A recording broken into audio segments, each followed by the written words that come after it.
Dimanche prochain, nous serons le 13 novembre, une date anniversaire, celle des attentats de Paris, survenus donc il y a bientôt un an. Avant, il y avait eu Charlie Hebdo, l'Hypercacher, puis ceux de Bruxelles, Nice. Des attaques terroristes qui ont mis en avant une jeunesse radicale, prête à faire le djihad. Une jeunesse en colère qui se laisse séduire par les extrêmes. Pour le sociologue Michel Fize, expliquer ne veut pas dire excuser. Ce spécialiste de l'adolescence et de la jeunesse sort un nouvel essai, Radicalisation de la jeunesse, aux éditions Erol. Il est notre grand témoin. Bonsoir. Bonsoir. Merci d'être avec nous. Alors, radicalisation, c'est vraiment le terme que vous avez pris. Un terme qui est en train de passer de mode, vous me dites. Mais pour vous, quelle est la définition la plus juste de radicalisation? D'abord, ce terme a supplanté d'autres termes, extrémisme, fondamentalisme, intégrisme, qui étaient à la mode il y a une vingtaine d'années. Voilà, donc on prend les mots aussi qui sont un peu imposés par la réflexion médiatique, ce qui est le cas. Alors, la radicalisation, c'est un phénomène finalement qui n'est pas complètement nouveau.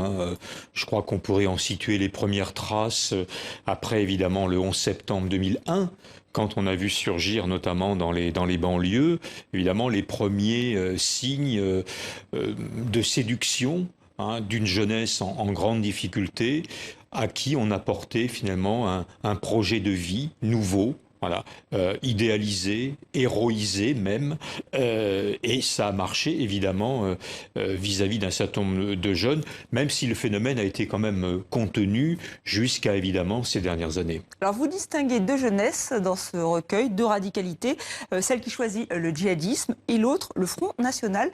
Est-ce que ce sont les deux côtés d'une même médaille ? Alors c'est un peu les deux côtés d'une même médaille, parce qu'on m'a parfois reproché de ne pas avoir glissé dans le livre la radicalité d'extrême gauche, telle qu'elle a pu s'exprimer notamment dans le phénomène Nuit debout, qui était un phénomène anarchiste, au sens très idéologique du terme. Alors, pourquoi avoir choisi la radicalité frontiste et la radicalité djihadiste ? Tout simplement parce que les jeunes qui animent ces deux mouvements, ou qui se laissent séduire par ces projets politiques et religieux ou pseudo-religieux, sont des jeunes des milieux populaires, alors ce que j'appelle les petits blancs du côté Front National, plus jeunes issus de l'immigration maghrébine pour ce qui est du djihad, mais tout simplement parce que ce sont les jeunesses qui sont les plus embourbées dans les difficultés, qui connaissent des échecs scolaires, des difficultés d'insertion professionnelle. Donc il y a évidemment une corrélation entre les deux phénomènes. Et vous rappelez qu'en 2002, la jeunesse s'était mobilisée pour, ou plutôt contre Jean-Marie Le Pen, contre le Front National, alors que là, au contraire, donc les jeunes, les plus pauvres sont plutôt attirés par ce parti? Alors là, je crois qu'il faut bien comprendre la raison de cet engagement. C'est moins une raison idéologique, au sens effectivement d'adhésion à un corps de valeurs. Bon, celui qu'avait dessiné Jean-Marie Le Pen autrefois. C'est plus finalement l'aversion d'un recours. Voilà. Ces jeunes constatent, comme beaucoup de Français, la gauche, la droite ont échoué sur un certain nombre de fronts, notamment du chômage. Eh bien, il reste le Front National, qui lui n'a jamais exercé le pouvoir. Donc, essayons. Voilà. Et je crois que le Front National a cette habileté d'offrir un espace aux jeunes, qu'elle met en situation de responsabilité. Le Front National les présente aux élections, les met tête de liste. On l'a vu encore aux élections régionales. Donc, c'est un mouvement politique qui fait confiance aux jeunes, ce qui manque le plus aux jeunes, notamment le plus en difficulté. Est-ce qu'on peut faire aussi un parallèle avec ce qui se passe aux États-Unis, avec Donald Trump, qui lui se pose comme le candidat contre l'établissement, qui s'adresse aussi à une certaine classe sociale, au col bleu? Est-ce qu'on peut faire ce parallèle? Oui, je crois qu'il y a partout dans le monde aujourd'hui, en Europe notamment, un populisme de droite, qui joue sur les peurs, qui joue sur l'idée de l'alternative. Tout a échoué, nous sommes l'alternative.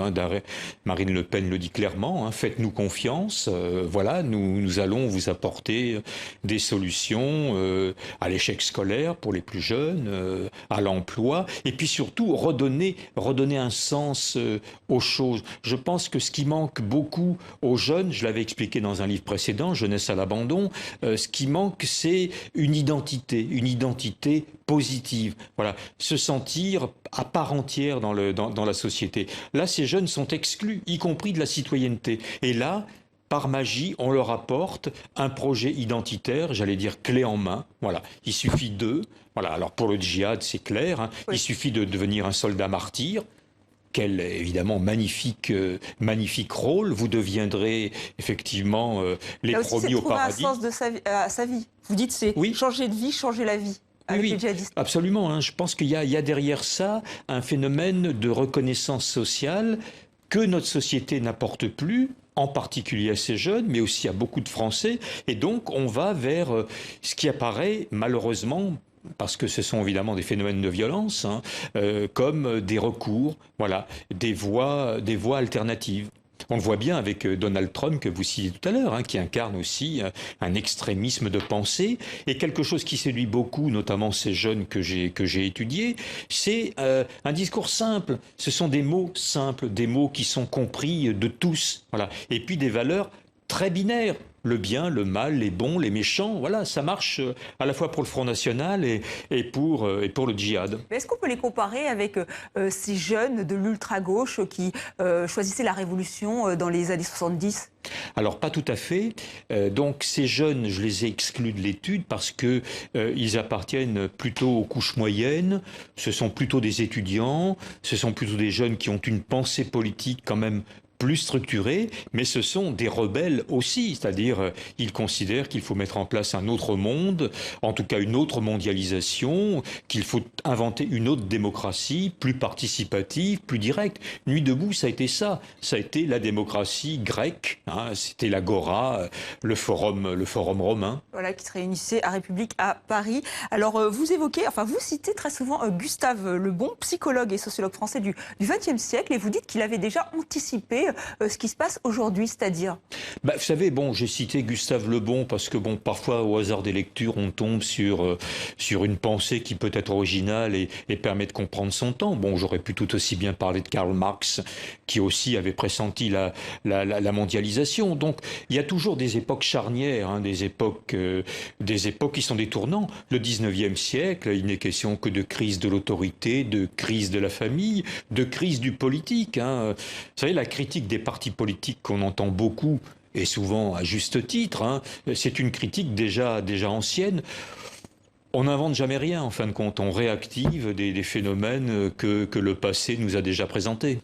Et alors ces jeunes qui choisissent le djihad, est-ce que c'est pour protester contre la société de consommation, alors que parfois on voit qu'ils y ont succombé, à se montrer aller en boîte de nuit.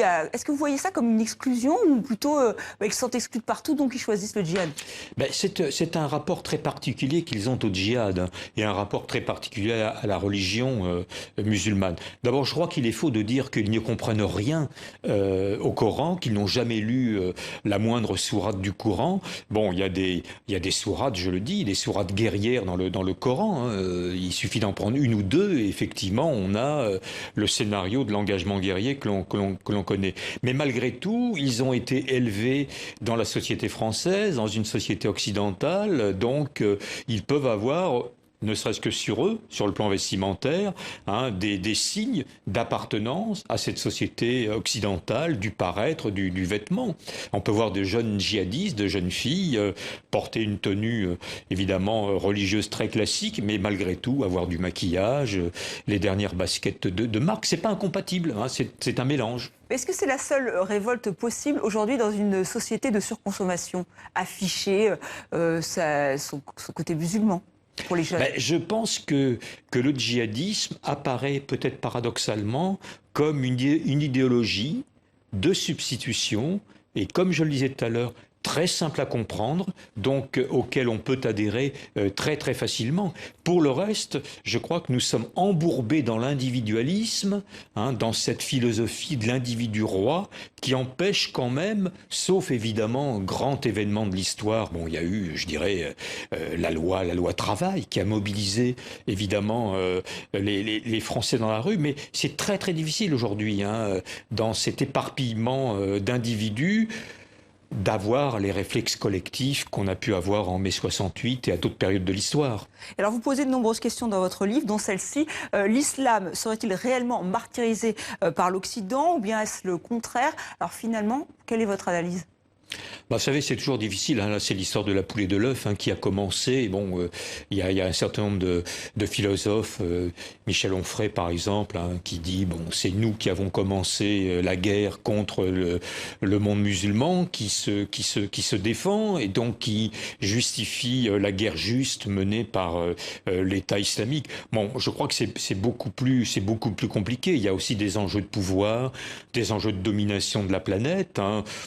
Bon, je parlerai peut-être pas de guerre des civilisations, mais quand même, il y a un petit peu quelque chose qui peut qui s'en approcher. Mais surtout, on a perdu de vue l'entente, la coexistence pacifique, comme on disait dans les années 60. On a perdu de vue le fait que les règlements des conflits passent peut-être par la mise autour d'une table des protagonistes et non pas par la Kalachnikov. Oui, vous qui voulez être président, qui êtes candidat à la présidence française, justement, comment faire pour rétablir cette entente ?